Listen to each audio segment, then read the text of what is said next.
So a few stories. Dwayne Dale, and Tom talked earlier about the importance of having trained attorneys. Dwayne was represented by an attorney. It was her second criminal case.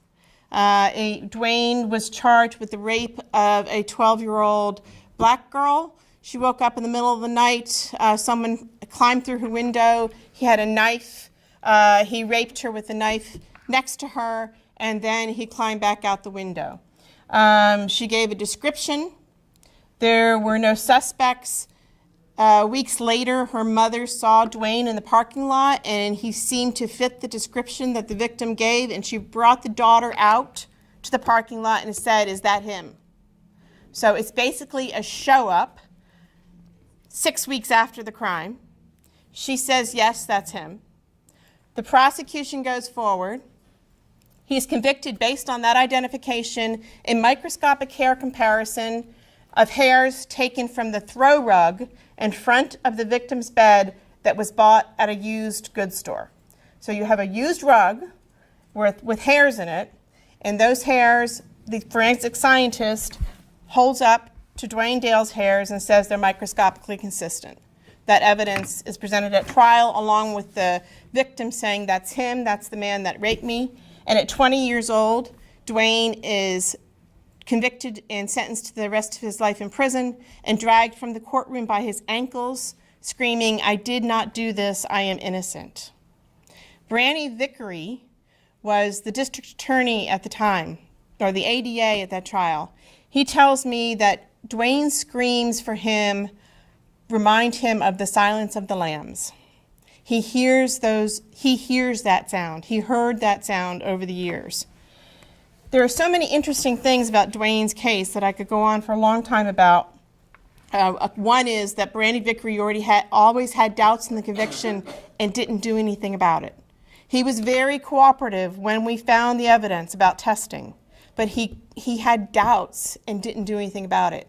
I had the sheriff, I was at a conference once, and I had the sheriff pull me down a side office and make sure nobody was listening and said to me, "The conviction of Dwayne Dale, you really need to look into it." And so he had doubts, but wasn't willing to do anything about it or have anybody know that he was telling me I should look at it. Dwayne tried for 12 years to, back to his counsel. It was the first case. Her approach at the case was to say that this was the person this victim had sex with was actually her boyfriend, her white older boyfriend. She didn't want her mother to know about it, and that this was consensual sex, and she was just trying to hide the fact that she had consensual sex with her boyfriend. Horrible, horrible defense. And there's no question where you have this 12-year-old girl who is saying she was a virgin and she was violently raped at knife point, that impacted the jury's perception of the defense counsel.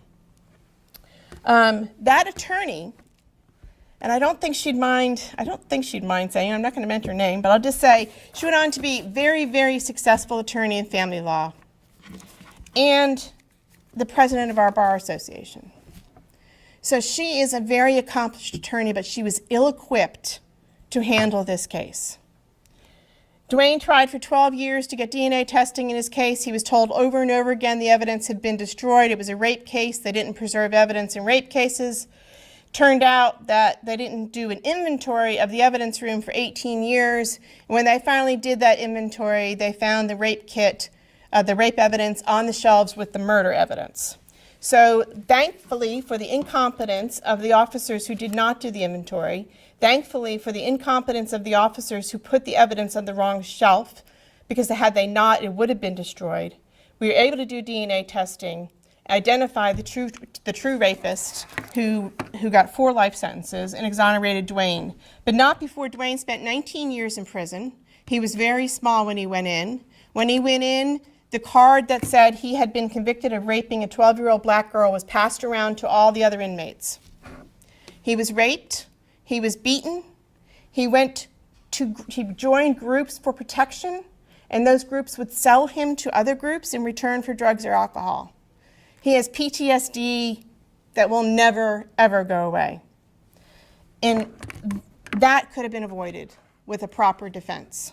Willie Grimes actually had a very good attorney at his trial.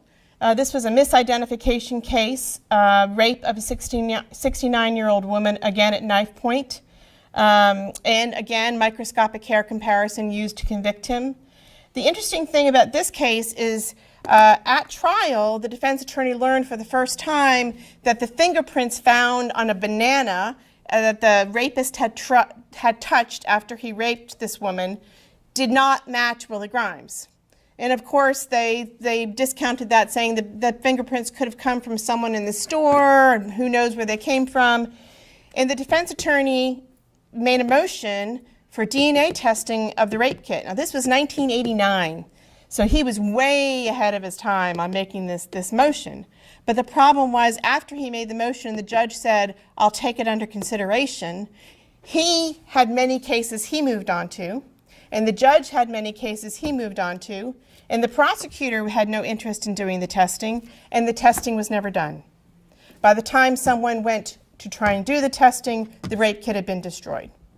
So when we have an overloaded and an underfunded system, there's not the resources to do the proper follow-up we need to do post-conviction. Larry Lamb, Larry served 25 years or 30 years in prison for a crime he didn't commit, a murder.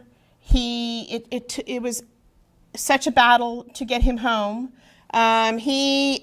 I consider him exonerated. We actually identified the true perpetrator at his hearing, and the charges were dismissed and he was not retried, but he's never been pardoned by the governor, so he's never received compensation, and he doesn't actually get the title of exonerated. The process in North Carolina for actually identifying or labeling someone innocent is very, very difficult. In Larry's case, the defense counsel did not have experts to look into the time of death challenges. He did not have an investigator to interview witnesses. He did not cross-examine the primary witness about the differences in her statements, because the prosecutor had an open file policy in his office. So he said, "I put the file on my desk and I told them they could go look at it anytime they wanted." Well, that doesn't necessarily mean open file, because that's the prosecutor's file that he's keeping on the desk. We don't know what was in the file that's in the drawer.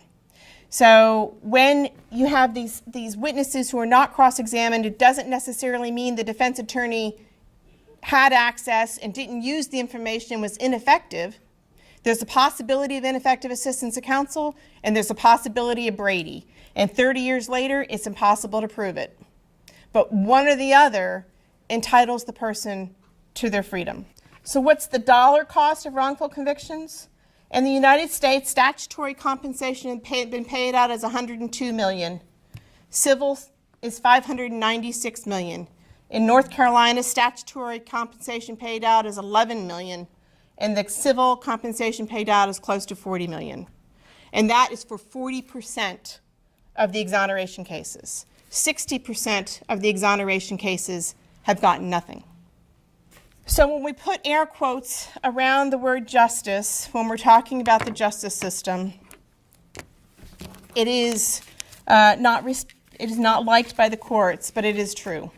It is not truly a justice system when the adversarial system takes precedent over the justice part of the system. So we're left with the facts that innocent people are in prison who will die there. Defense attorneys can have something to do about preventing it. A good lawyer is the best defense against a wrongful conviction. Thank you.